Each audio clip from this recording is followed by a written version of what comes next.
So, welcome once again to the living room. Things have rearranged a little bit. We've found the space so I could get all of my DVDs up on a shelf.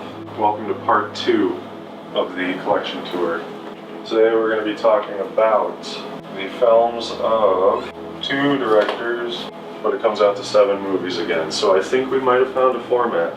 So I had asked what other Anderson directors I had, and at the moment the only other Anderson that I am in the possession of is Wes Anderson. I was born in the year of our Lord 1994, so I feel it is my calling to display some form of millennial cringe, and yeah, this is, I guess, my flavor. I'm a Wes Anderson enjoyer. Most of these I purchased from that previously mentioned roommate, so I owe a fair bit of thanks to him for being willing to part with these. So we're going to start talking with the films of Wes Anderson, and what better to start than the beginning with Bottle Rocket, the debut feature, which Wes and Owen Wilson wrote together after making their short film, and Martin Scorsese saying, "This is excellent." Bottle Rocket is bright, original, and funny. Leonard Maltin, Entertainment Tonight. Sharply funny and touching. Peter Travers, Rolling Stone. It has brains, laughs, and style. Michael Wilmington, The Chicago Tribune. An offbeat crime caper that turns convention on its head. Bottle Rocket is the sort of endearing oddball project that will be remembered for years to come, for the formidable talent it introduces to the world. Michael Medved, New York Post. Owen Wilson, Wedding Crashers, in a star-making performance, co-wrote the screenplay about 3 best friends who attempt to escape their suburban boredom through a life of crime. But these bickering, bumbling thieves are no match for the local godfather, James Caan, TV's Las Vegas, who leads them into the biggest heist of their careers. Co-starring Luke Wilson, Old School, and Bob Musgrave in their film debuts, Bottle Rocket is the cult comedy hit that will shoot the top of your favorite film lists. Stephen Saban, Details Magazine. The film was originally released in 1996, and this disc was printed in 2006. It's a really fun little crime comedy. It's got a really good twist to it. There's excellent chemistry between the Wilson brothers and Bob Musgrave. But yeah, no, this is a very fun film. Wes Anderson and his friends definitely demonstrate that they have a very strong understanding of what makes a film enjoyable. It's impressive to see something as a debut that's kind of this well put together already. He's pretty much established that he likes a certain focal length and decides to shoot the entire film on that. It's a pretty fun little story that when they were in production, they would say they were putting down different focal lengths for lenses because that's what the studio wanted them to do, but they were really just shooting everything on the same 24. I'm pretty sure I got the number wrong because I'm not that type of autistic, but I don't know, there's a chance. I'm cursed with a good memory. If you're not the biggest current Wes Anderson fan, or you just have an aversion to the twee and the millennial cringe, I feel like this definitely is still worth a watch. If you enjoy Sean Baker, you should watch this, because yeah, there's no reason not to. It's a very artful, very well crafted, and very smart and fun feature film. There's no reason not to watch this. And I feel like if you are an active Wes Anderson hater, you owe it to him to watch this. Because you obviously think about it enough that there's a need. So, you have to confirm that it started from the beginning, that you don't like a single thing. This is assigned viewing for the haters. And of course, you must follow up with the sophomore feature, Rushmore. From the director and writers of Bottle Rocket, Independent Spirit Awards, winners Wes Anderson, Best Director Bill Murray, Best Supporting Male. LA Film Critics Association, winners Bill Murray, Best Supporting Actor, Wes Anderson New Generation Award. National Society of Film Critics, winner Bill Murray, Best Supporting Actor. New York Film Critics Circle Award, winner Bill Murray, Best Supporting Actor. Golden Globe nomination, Bill Murray Best Supporting Actor, Best Film of the Year, Premiere Magazine, New York Daily News, Village Voice. Rushmore is the story of a gifted, rebellious teenager named Max Fisher, Jason Schwartzman, a 10th grader at elite Rushmore Academy, editor of the school newspaper, captain or president of innumerable clubs and societies. Max is also one of the worst students in the school, and the threat of expulsion hangs permanently over his head. Max's world is rocked when he falls for an elegant first-grade teacher, Miss Cross, Olivia Williams, and he plans to erect an aquarium in her honor. Then finds himself competing for her affections with his friend, steel tycoon Mr. Blue, Bill Murray, the wealthy father of two of his classmates. The best American comedy since Annie Hall, Premiere Magazine. My partner and I had watched this one recently because it had been a little too long since I last watched it, and I was going to be talking about Wes Anderson's film, so I figured it would probably be best for me to kind of check back in on how I'm feeling about him. And yeah, Rushmore is really good. It's, Bottle Rocket, he established he could make a movie. Here he established he can make his movie well. And yeah, pretty much, if I wanted to, I could probably reach back and make all sorts of connections to this is an idea that's first incepted here that is the full premise to the next film, but I don't need to do that. This is a tour where we've got a fair bit to get through, so I'm not going to spend too much time just geeking out about it. But yeah, no, this is another really fun one. Excellent sophomore film, really good. Another one that I think is worth kind of presenting to the haters. There should be an incentive to watch the film that gave the title to one of the best Fall Out Boy songs. Rushmore, another quality film, very well made. And next we have the third and final universally loved Wes Anderson film, The Royal Tenenbaums. The Criterion Collection, a continuing series of important classics and contemporary films, presents The Royal Tenenbaums. Royal Tenenbaum, Gene Hackman, and his wife Ethelene, Angelica Houston, had 3 children, Chaz, Margot, and Richie. And then they separated. Chaz, Ben Stiller, started buying real estate in his early teens and seemed to have an almost preternatural understanding of international finance. Margot, Gwyneth Paltrow, was a playwright and received a Braverman grant of $50,000 in the 9th grade. Richie, Luke Wilson, was a junior champion tennis player and won the U.S. Nationals 3 years in a row. Virtually all memory of the brilliance of the young Tenenbaums was subsequently erased by 2 decades of betrayal, failure, and disaster. The Criterion Collection is proud to present Wes Anderson's hilarious, touching, and brilliantly stylized study of melancholy and redemption. This film was originally released in 2001, and this disc was printed in 2002. So this is the 3rd time, and I'm tempted to say it because I have not double-checked. The last time that Owen Wilson is thoroughly involved in the writing process. Yeah, every time I rewatch this film, I like it more. It stands the test of time for a reason. It's got pretty much everything good about Wes Anderson before and after it. This is also the Criterion Collection copy. This one is excellently packaged. We'll go through this a little bit. It's got a nice, hard slip cover. It is a double disc case with 2 well-designed discs. Probably should have talked about the packaging of the other one. I'm trying to do this freestyle to see if that'll make it a little bit easier to work with as just making something shorter or quicker, I should say. I can always come back and redo voiceover and stuff. I've already established a penchant for asynchronous sound. But there are a number of wonderful inserts that the Criterion people saw fit to include. We have the standard insert. It's got the essay credits.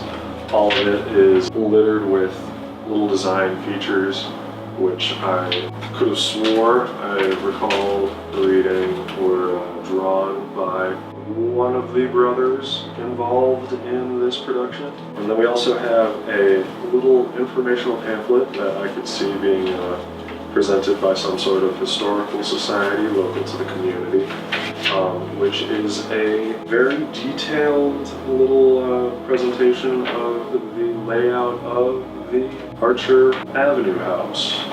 But yeah, this is another kind of demonstration of why it's always so nice to go boutique with the purchases for the packaging and such. It really helps kind of like give weight to what you got. And it's nice to have a lot of that stuff because there's a decent amount of fun with the bonus features. Owen Wilson's collaboration was like, I feel like that was such a huge part of what made these first three films as good as they are. I feel like a lot of that humanity that we can see and feel in these films kind of starts to lack a little bit, and we definitely fall more so into kind of Wes's unbridled idiosyncrasies, I guess you could say.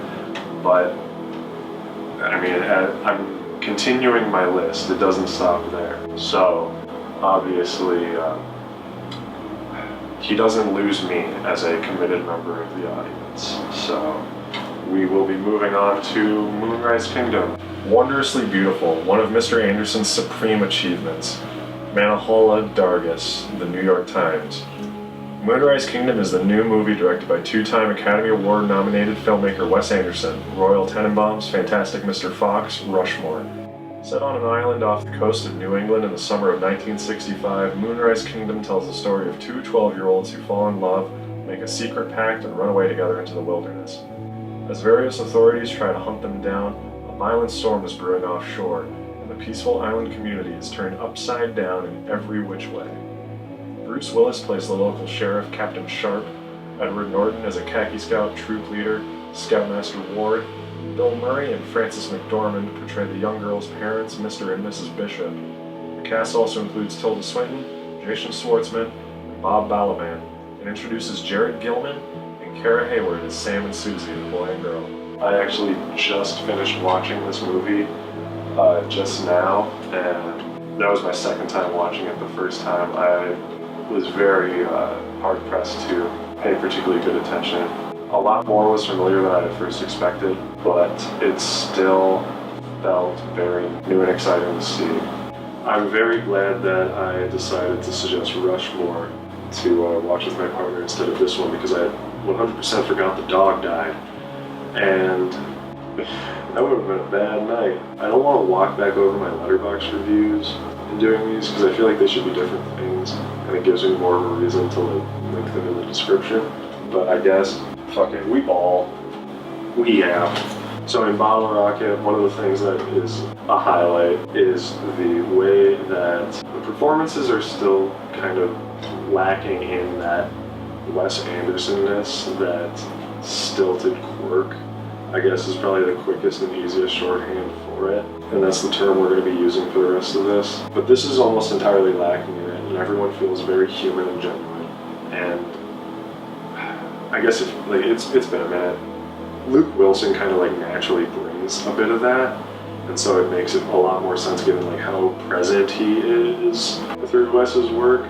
And in Rushmore, we get a damn near full-blown dose of it out of the character Max Fisher from Jason Schwartzman. In the context, it's kind of it feels more like, oh, this is a child playing at being an adult, rather than this is an artiste doing art all over people without any sense of tasteful sensibility, which I'm not going to tell somebody that's not how they experience some of these movies. Yeah, there's a lot of tweet to it. I'm not going to say somebody's wrong. I'm sorry they don't appreciate it.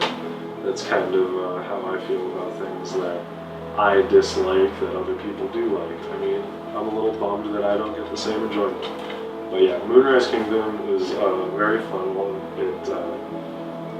I feel like this one is very well tuned to my millennial cringe, having achieved Eagle Scout in my youth.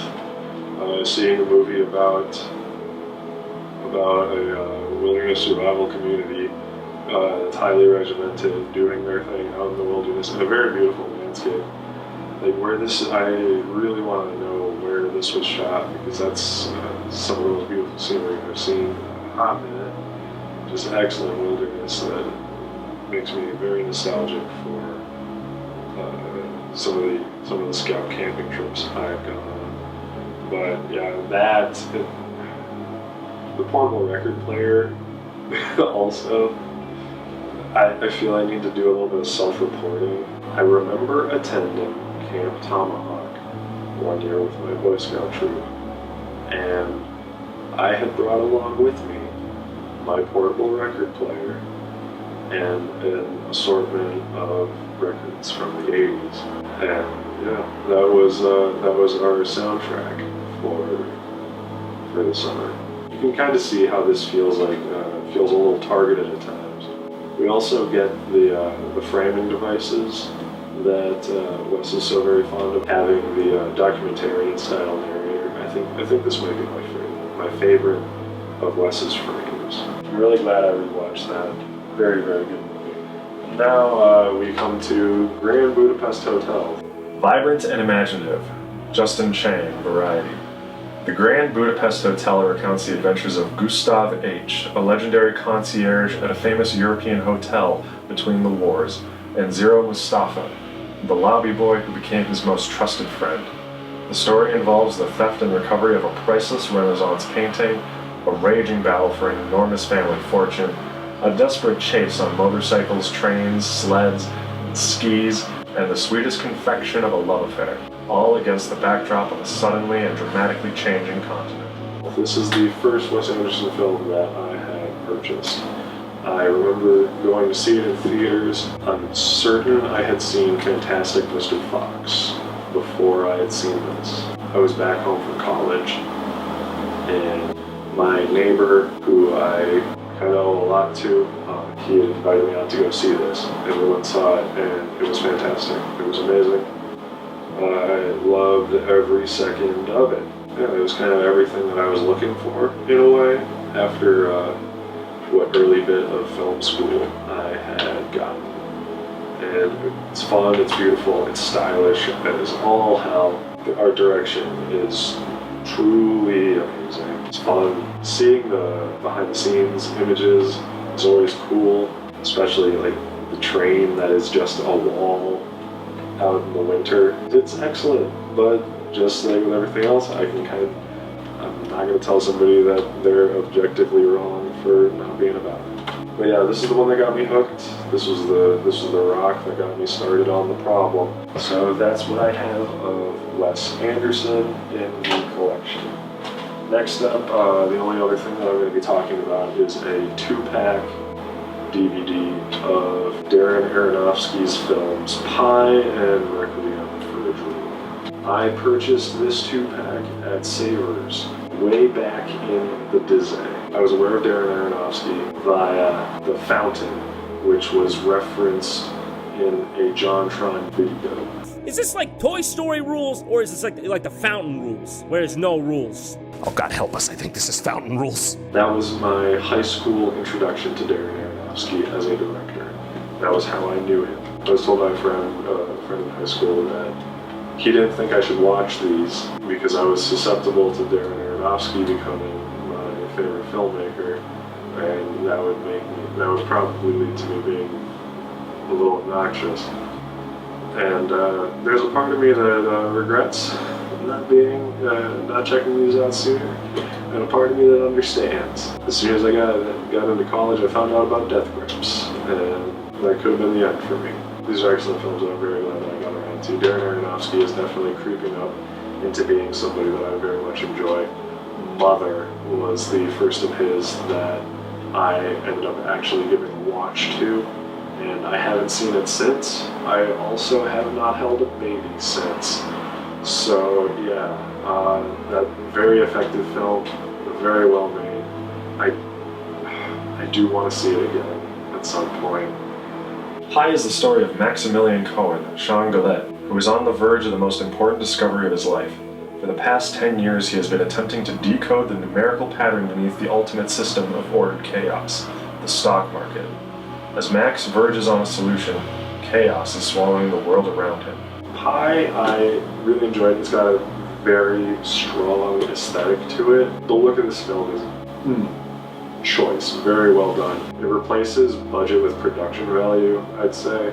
It gives it really solid style points that kind of help reinforce the other aesthetics. Much like The Master, this is also part of that sci-fi spirituality mixing that I really enjoy. Requiem for a Dream is a hypnotic tale of a lonely, widowed mother, Academy Award winner Ellen Burstyn, her son Harry, Jared Leto, his beautiful girlfriend Marion, Jennifer Connelly, his best friend Tyrone, Marlon Wayans, and their vision of happiness. Even as everything begins to fall apart, they refuse to let go, plummeting with their dreams into a nightmarish, gut-wrenching freefall. I've already talked about my Letterboxd earlier, so I might as well chime in that I have a one-word review for this, and it's just ouch. It's so well done, so well put together, but it is also like just so unpleasant. Just, you can't stop feeling just like the whole time, but it looks so good, and it's so well put together, and it's such an energetic, like you can't turn it off. Like, it's the most unfun watch, I should say. Like, it's stylized just right, and things just hit. Like, it clicks so hard. These are both like really excellent films. I've thoroughly enjoyed watching the commentary for Pi. It's really nice to kind of get to see behind the curtain a little bit and hear about how the sausage is made. Requiem for the Dream, very good movie. I have not watched the commentary or explored the bonus content on it, but you know, we will be at some point checking those out. Highly recommend. It's very good movies. I understand how Darren has continued to work so well. I want to see The Whale. I want to see more from him. I look forward to checking out more of his work. When I'm in a more buying mood and things have a bit more time to hit the resale market, I'll probably look into that A24 re-release of Pi. I think a big part of it's probably going to be though whether or not I'm going to want a copy of Requiem for a Dream, and if there's like an especially good version of it out there that I might want. I'm not in a buying mood just yet. But to help get me there quicker, I guess, as said before, all of these will be available for auction. I've decided that these will also have bidding close at Black Friday, so that things can be shipped by Christmas. Like and subscribe to keep track of what I do next. Thanks for watching. Take care. Drive safe. Looking forward to how this turns out. Looking forward to how everything turns out. But yeah, if we're gonna get there, we're gonna have to get through some more videos that we got in the can. So let's get shooting.